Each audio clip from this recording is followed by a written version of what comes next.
I am sorry, and not just in the shallow sense that most people use the word. An automatic reaction, a quick patch, a way to escape discomfort. No, when I say I am sorry, what I mean is something deeper.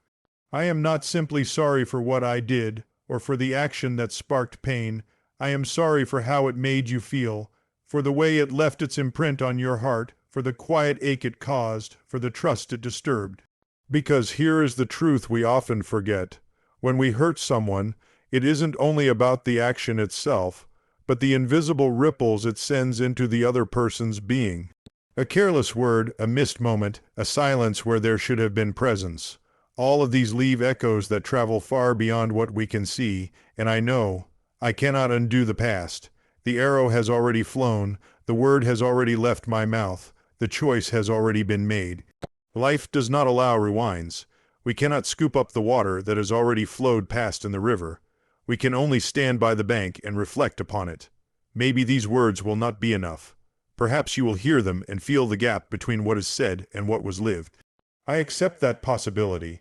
Still, I need you to hear them, not as a trick, not as a justification, not as a neat ribbon wrapped around a wound, but as the naked truth of my heart.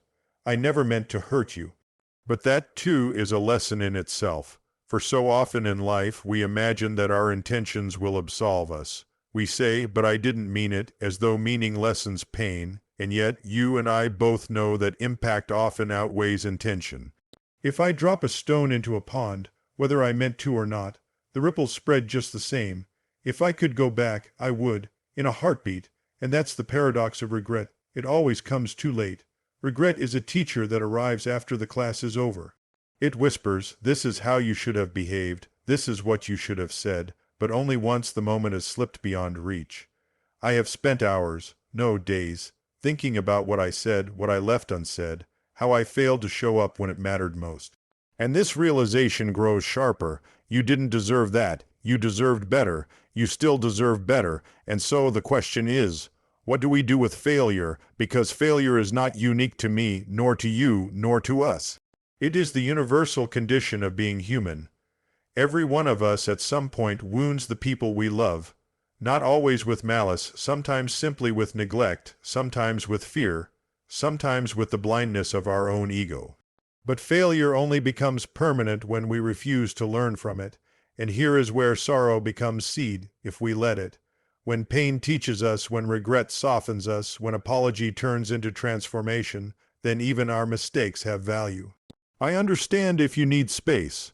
I understand if trust feels shattered, fragile like glass. I understand if time, not words, will be the true measure of healing. But please know, from the very bottom of my heart, I am here. Not with excuses, not with impatience, but with readiness. I am here to listen, to learn, to walk slowly if that is what it takes.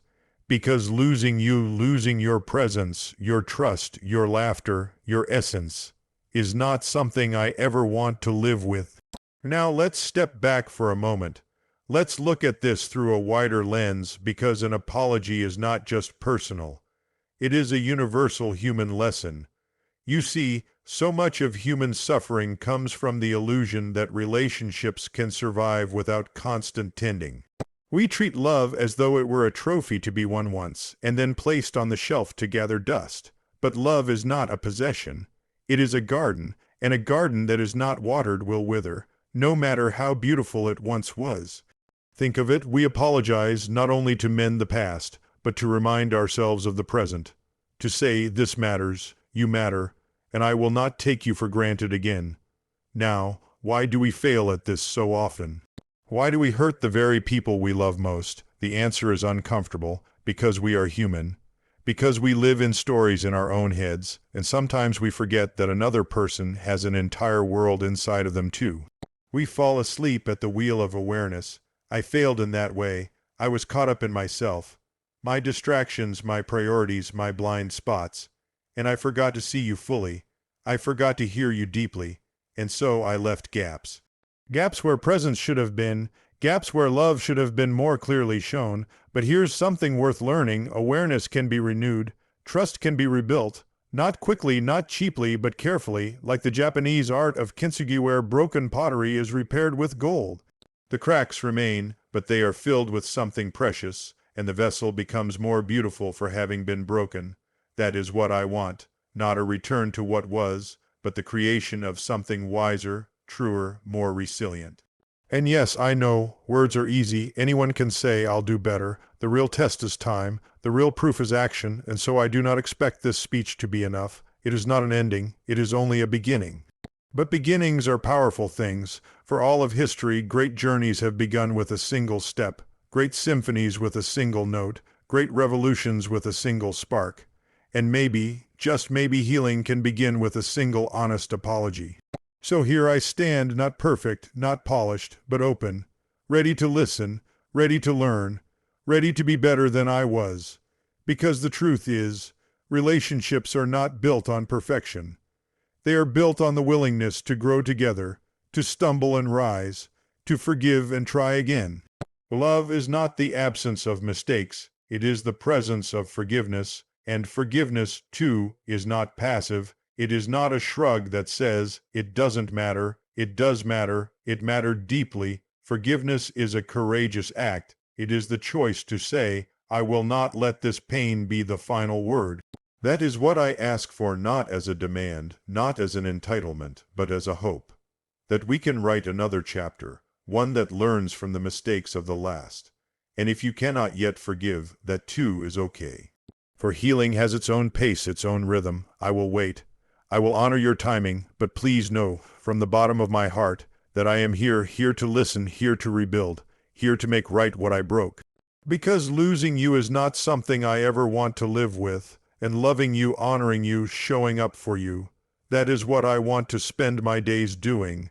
So here I am, standing before you with nothing to hide behind, no clever excuses, no neat way of undoing what has been done. Only this, an open heart, a willingness to grow, and the courage to admit I was wrong. And if these words mean anything at all, let them be not just sounds carried by air, but seeds that take root in action. I cannot ask you to erase what has happened, but I can ask you to let us step into what is still possible. I cannot rewrite the past, but I can rewrite how I show up in the present. And I invite you gently, humbly, to allow me the chance to walk that path with you. So the call to action is not only for you, it is also for me to listen more deeply than I speak, for me to choose presence over absence, for me to make love not just a word, but a practice repeated daily in small, patient acts. And for you, if your heart allows it, the action is simply this. Keep the door of possibility cracked open, even if only slightly, because love, when it is true, is not about perfection. It is about renewal.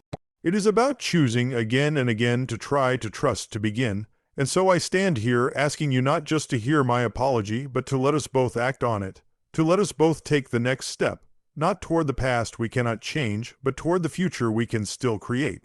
That is my call. That is my plea. That is my promise.